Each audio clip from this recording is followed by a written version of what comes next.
Chipa, estamos vivos. Muchas gracias nuevamente por estar con nosotros. En esta ocasión vamos a dar la introducción a la semana 4. La semana 4 de nuestro curso en Linux Dominicana de cero a root. Quisiéramos cubrir tantas cosas, pero realmente hay mucho contenido y a veces se complica introducirlo todo.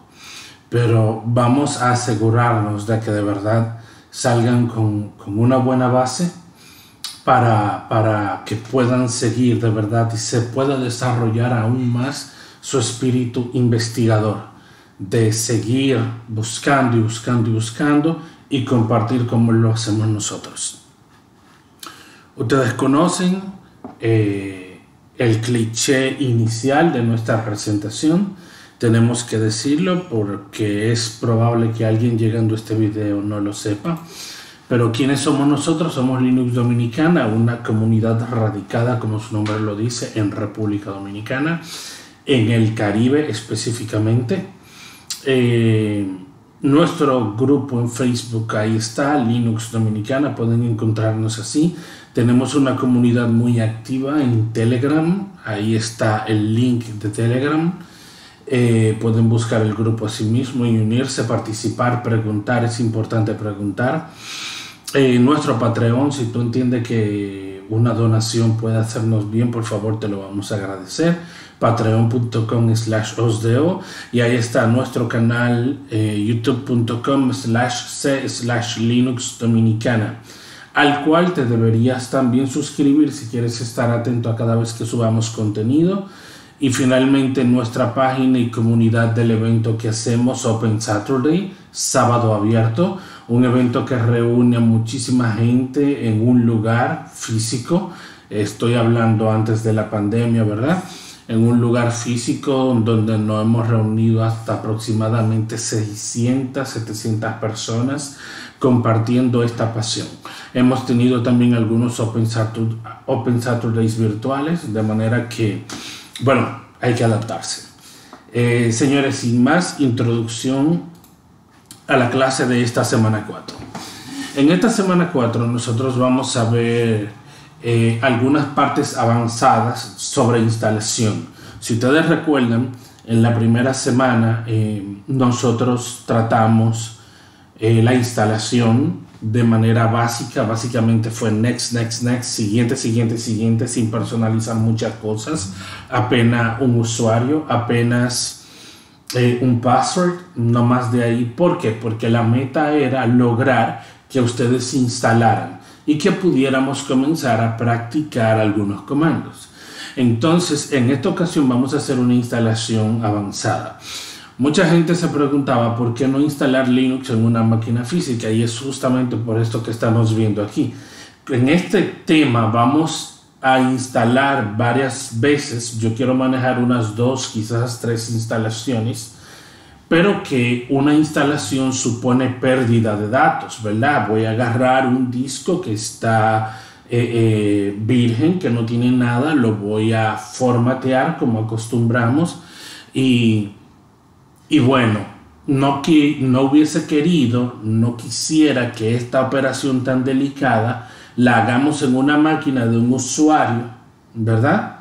Y que pierda toda su data. Entonces, no nos hacemos responsables de eso. Por eso siempre sugerimos un VirtualBox, un entorno virtual. Algunos usaron VMware por algunas razones de trabajo.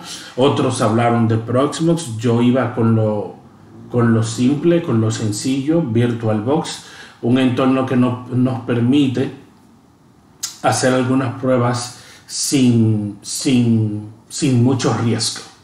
Entonces vamos a ver una instalación avanzada, vamos a ver un poco de LVM, cómo funciona el sistema de boteo, qué son los niveles de ejecución o rule levels, particiones, crear particiones y administrar en sentido general dispositivos de almacenamiento. Entonces, habiendo dicho eso, comenzamos con la parte teórica. Voy a tener primero una parte teórica. Necesito que entiendan conceptos y ustedes, los que me han ido siguiendo en este curso, se habrán dado cuenta probablemente de que yo trato de explicar mucho, de que hablo mucho. Hay gente que quisiera ver más comandos, pero en mi forma de cómo explico las cosas, a mí me gusta explicar qué hacen las cosas primero y luego hacerlas, para poder entender y no confundirnos más adelante. Entonces, esto que vamos a ver a continuación es el proceso de inicio. Cuando hablo de proceso de inicio, esto pasa cuando tú prendes una computadora que tiene Linux. Es un poco diferente a cuando enciendes una que tiene un Mac, ¿verdad? O probablemente un Windows, pero en sentido general es muy parecido el proceso en algunos aspectos. Entonces, comienzo con esto aquí. El primer estado, BIOS o UEFI, es cuando tú enciendes la computadora. Todas las computadoras tienen un proceso de BIOS, de inicio, en donde, la computadora básicamente revisa cuánto de memoria RAM tiene, cuántos discos conectados tiene, el procesador, una serie de cosas defaults que son como cosas muy del hardware. Entonces, eso sucede prácticamente en todos los equipos, ¿verdad? Este tema, aquí le llamamos a esa sección también el POST, o Power On Self-Test. Eso es un autoexamen de encendido, viene significando Power On Self-Test. Self-Test es autoexamen y Power On de encendido, ¿verdad? Entonces, otro proceso que pasa en el BIOS o en el UEFI, recuerden que BIOS es la versión antigua de ese sistema inicial en donde tú cambias el orden del dispositivo, en donde se hacen los overclocking para los gamers, ¿verdad? Pero hoy día tenemos una interfaz ya más avanzada. Hoy día no, ya tiene un tiempo, pero digamos que todavía te puedes encontrar con muchos BIOS por ahí, que se llama UEFI. UEFI es más avanzada, tiene muchas mejoras, más inteligente, es también más segura. Por los asuntos de seguridad también BIOS se han descubierto vulnerabilidades prácticamente incurables, y UEFI se supone que resuelve esos problemas. Entonces, algo que UEFI y BIOS hacen cuando termina ese proceso inicial, el Stage 1, mira los números aquí, cuando pasa al Stage 2, lo que hace es localizar el MBR o el GPT. El MBR o GPT son dos cosas diferentes, son básicamente lo mismo, pero distintos modelos, por decirlo de alguna manera. El MBR significa Master Boot Record. Básicamente el Master Boot Record es un sector inicial del disco duro. El GPT es lo mismo, pero más avanzado. Es en donde se almacena básicamente la tabla de particiones. En el MBR y en el GPT se almacena el mapa completo del disco duro, de la data que está ahí. Entonces el BIOS no sabe localizar data en el disco. Entonces lo primero que hace, en vez de localizar data en el disco, va a ese primer sector, el MBR, el Master Boot Record o registro de buteo registro de buteo maestro, nunca lo había dicho en español, pero sí, ahí va y ahí busca más o menos el mapeo, la tabla de partición, ahí ve cuántas particiones tiene el disco, cuál es la partición de buteo, etcétera, etcétera. Si recuerdan la primera clase, yo hablaba en la primera clase de que un disco duro tradicional, un sistema de particiones, tú solo podías tener 4 particiones primarias. Por favor, el que quiera volver o repasar eso, vaya a ese video del principio en donde hablamos de la instalación, creo que fue.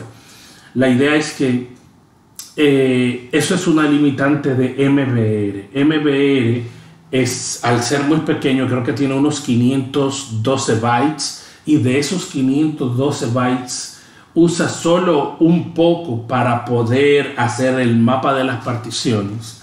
Entonces es por eso que está limitado a 4 particiones primarias.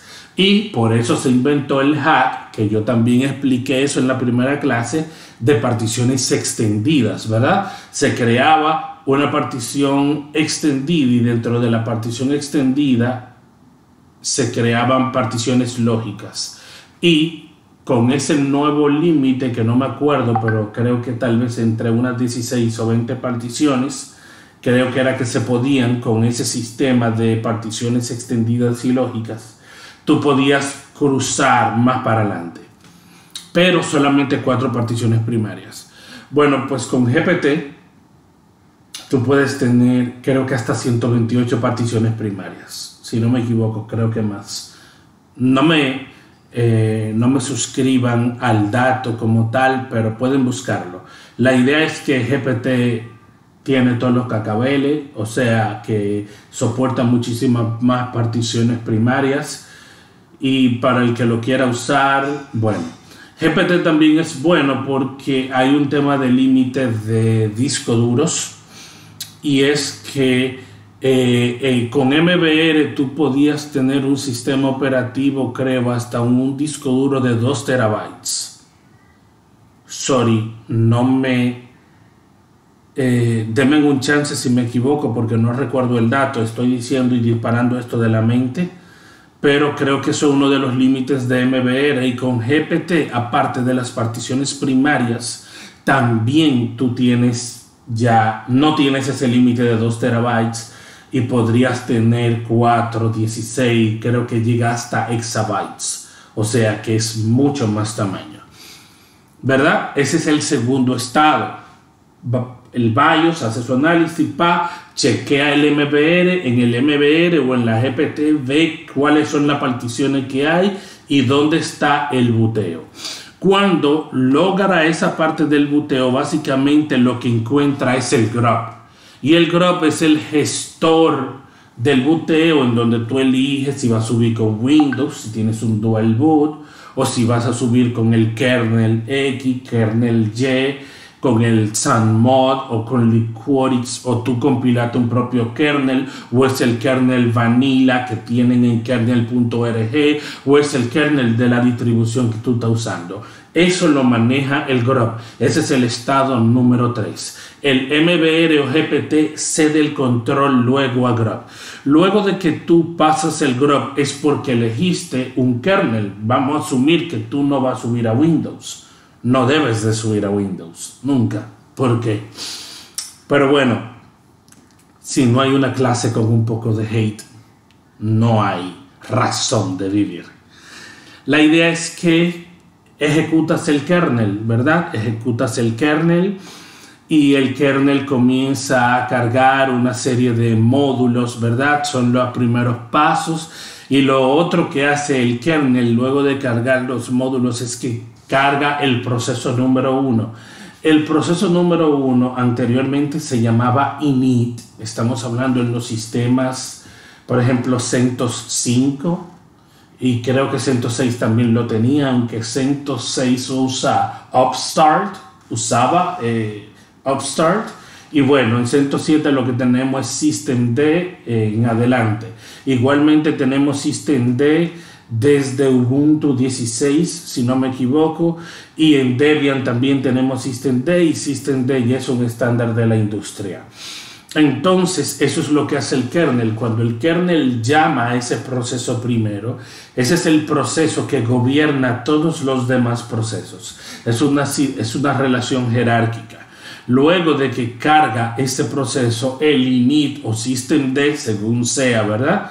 Entonces, ahí hay una serie de instrucciones que llaman un run level. Un run level es literalmente nivel de ejecución. La mejor manera que yo tengo de explicar run level era como esto. Algunos seguro nunca lo usaron, me voy a arriesgar.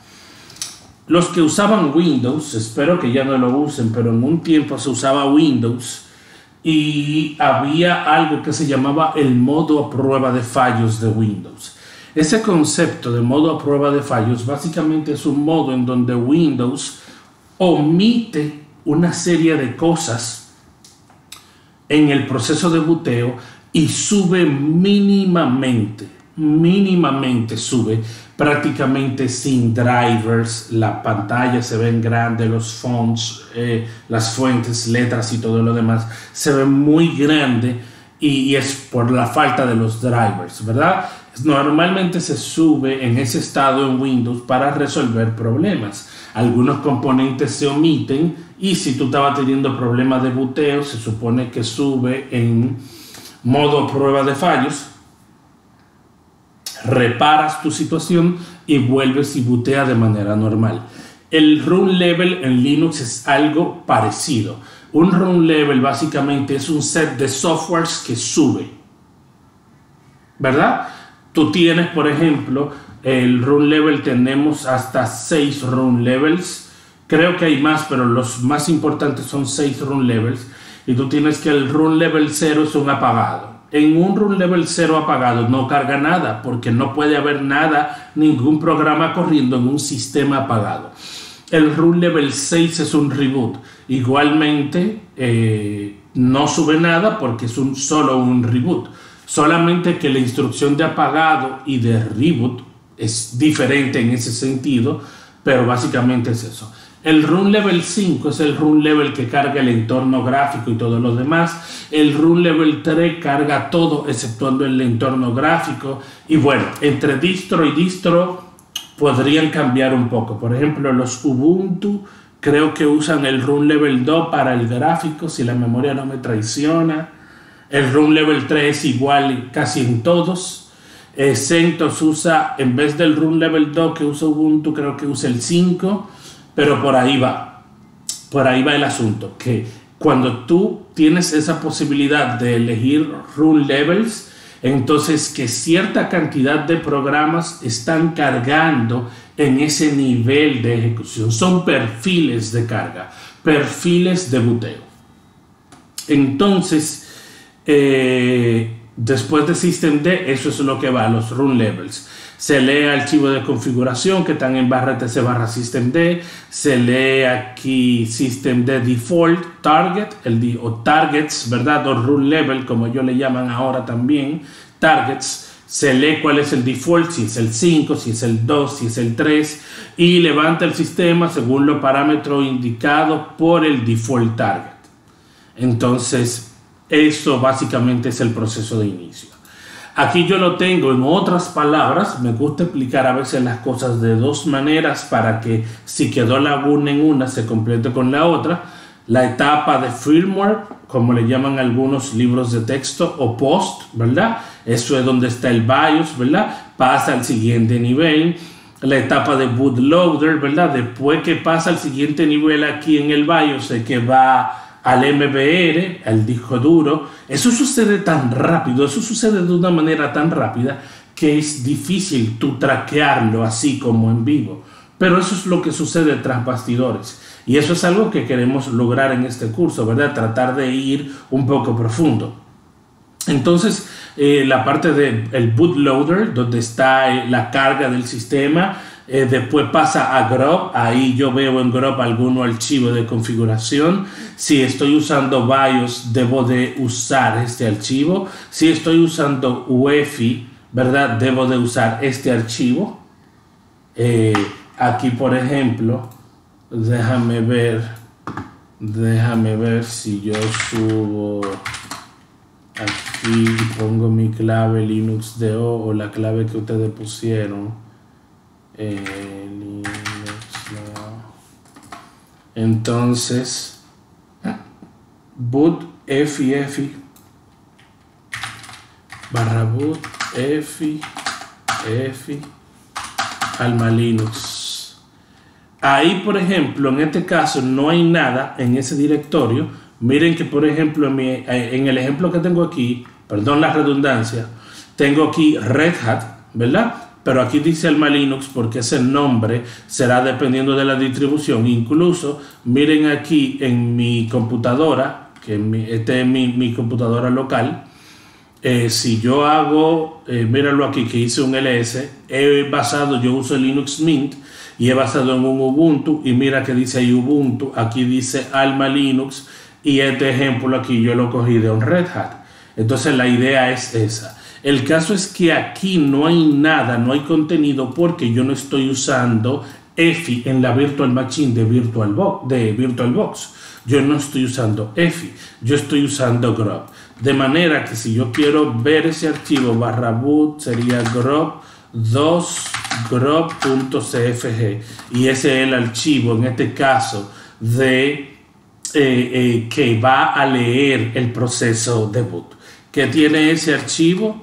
Tú puedes ver aquí que hay básicamente un shell script en donde tiene aquí algunas cosas que tienen que ver con los kernels que suben, etcétera, etcétera. Eso es algo, bueno, que al paso se puede revisar ese archivo.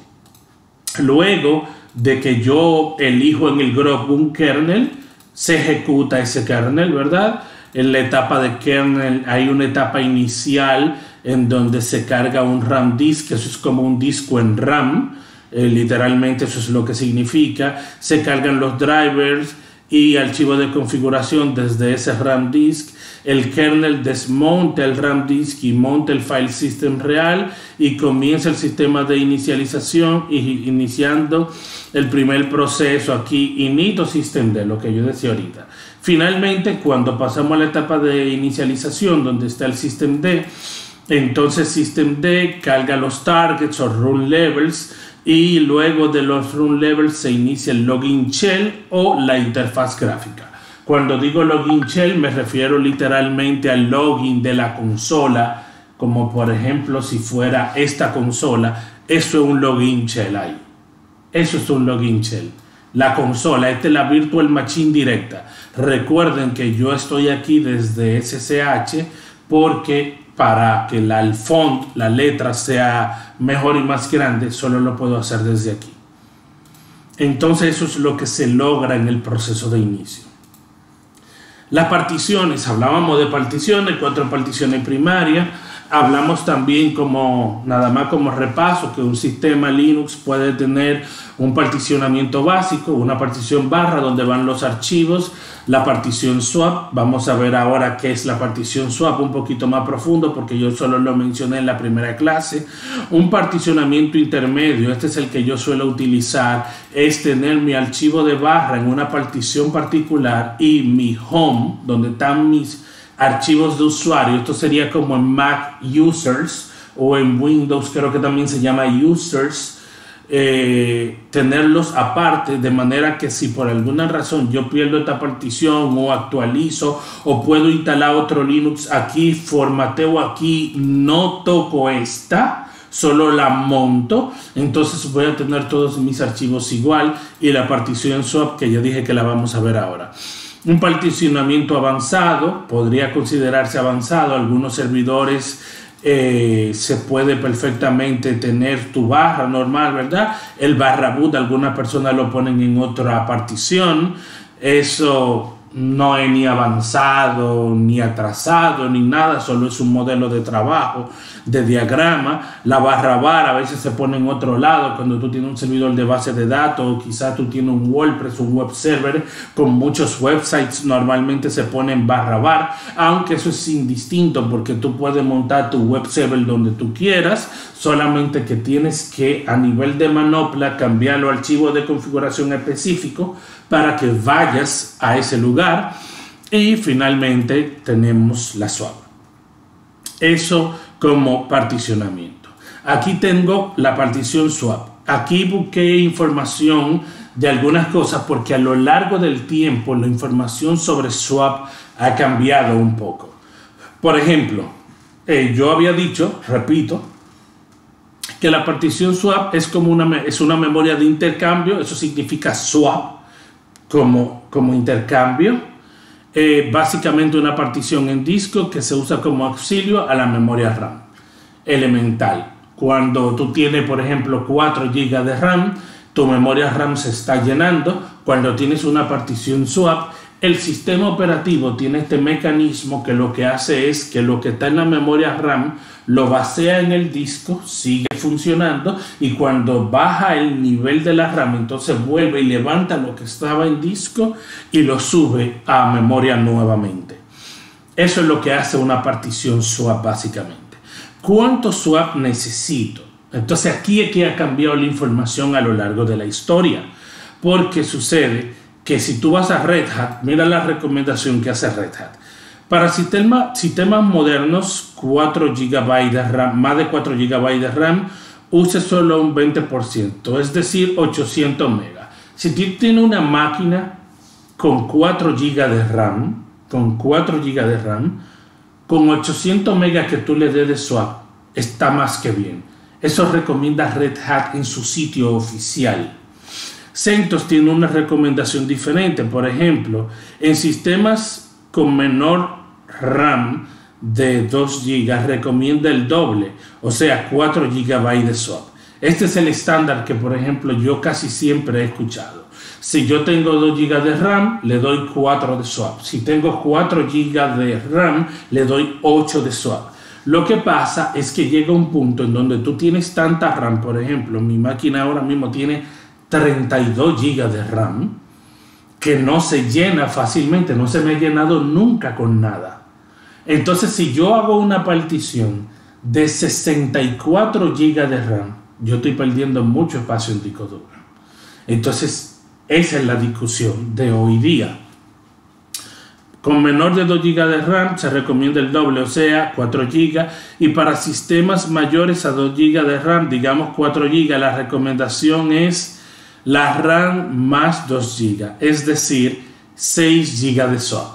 O sea, tener 4 más 2. Si tú tienes más de 4 GB de RAM. Si yo tuviera 8 GB de RAM, entonces él me va a recomendar 8 más 2, o sea, 10 GB de swap.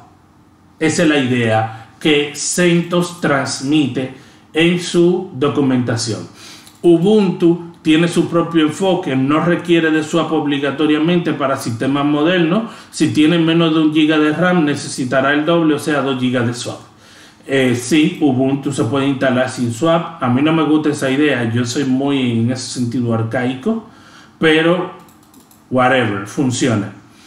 Y también, si vas a hacer uso de la hibernación, se recomienda tener la misma cantidad de RAM más la raíz cuadrada de la RAM. Por ejemplo, si tú tienes 16 GB de RAM en tu máquina, la swap debe de ser 16 más 4, o sea, 20 GB de swap como mínimo. Porque hibernación es eso. Hibernación es que todo lo que está en RAM se guarda en disco. De manera que cuando tú levantes la laptop, que te llamaron por una emergencia, tú levantes la laptop, entonces ahí está todo que sube del disco directamente a la RAM. Esa es la idea de lo que es la partición swap. Una pequeña introducción a LVM, que son manejos avanzados de particionamiento, es lo siguiente. El LVM se entiende de manera sencilla explicando lo siguiente. Aquí vemos 3 capas. La capa 1, la capa 2 y la capa 3. La capa 1, PV, eso significa volumen físico o physical volume. Cuando hablo de volumen físico, estoy hablando de esto. Un disco duro físico. Un disco duro físico. Podría ser también un disco duro, un physical volume, podría ser una partición. O sea, puede ser que yo considere esto un volumen físico y que este disco aquí que tengo a mi derecha, yo lo particione en 2 y yo quiera usar este disco completo como volumen físico, ¿verdad?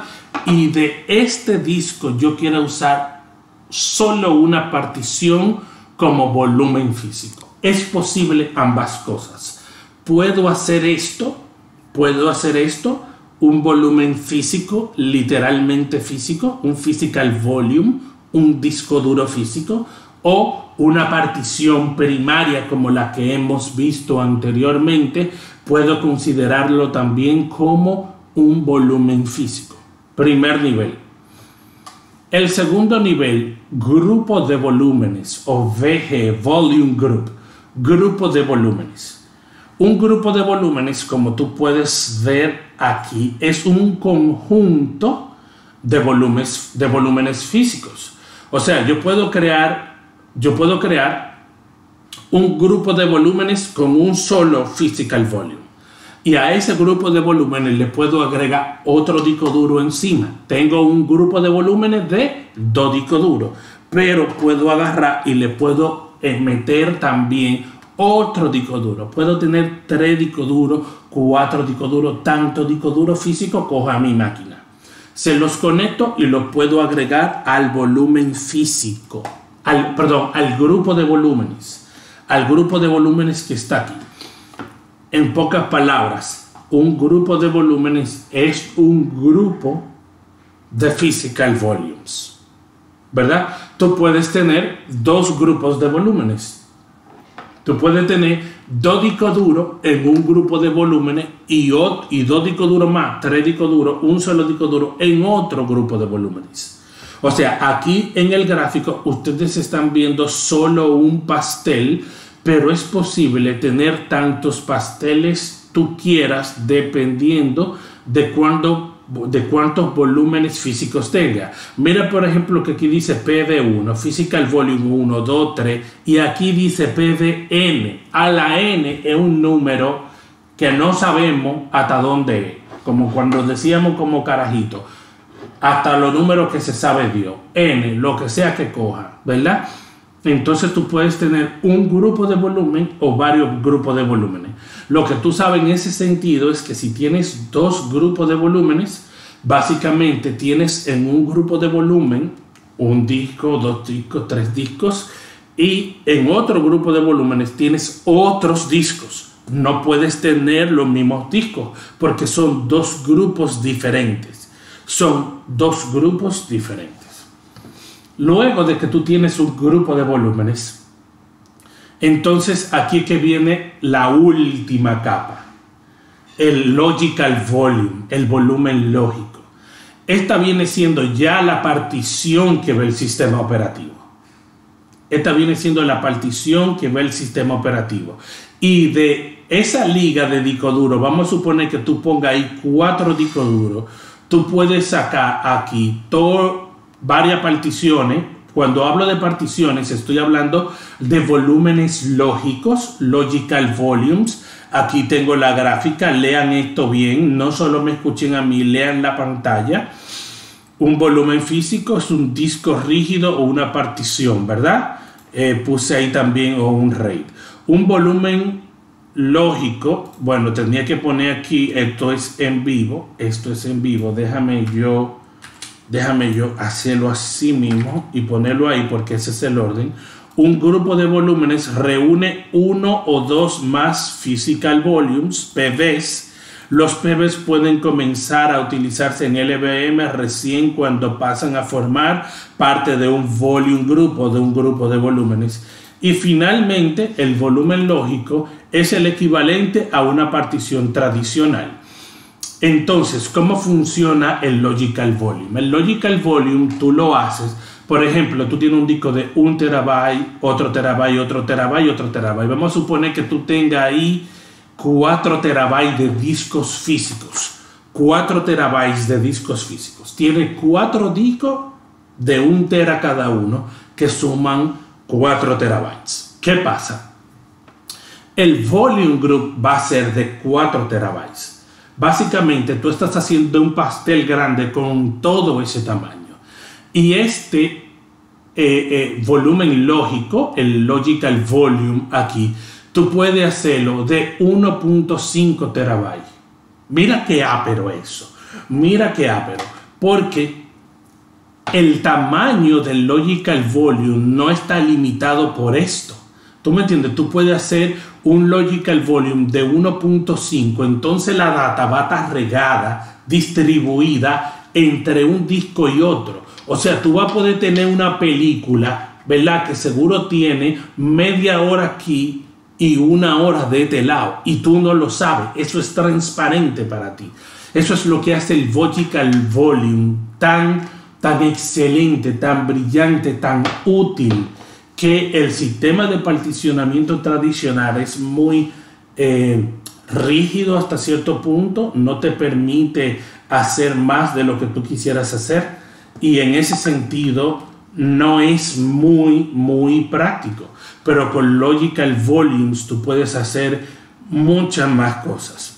Entonces, esto lo vamos a ver en práctica en este momento con instalación avanzada.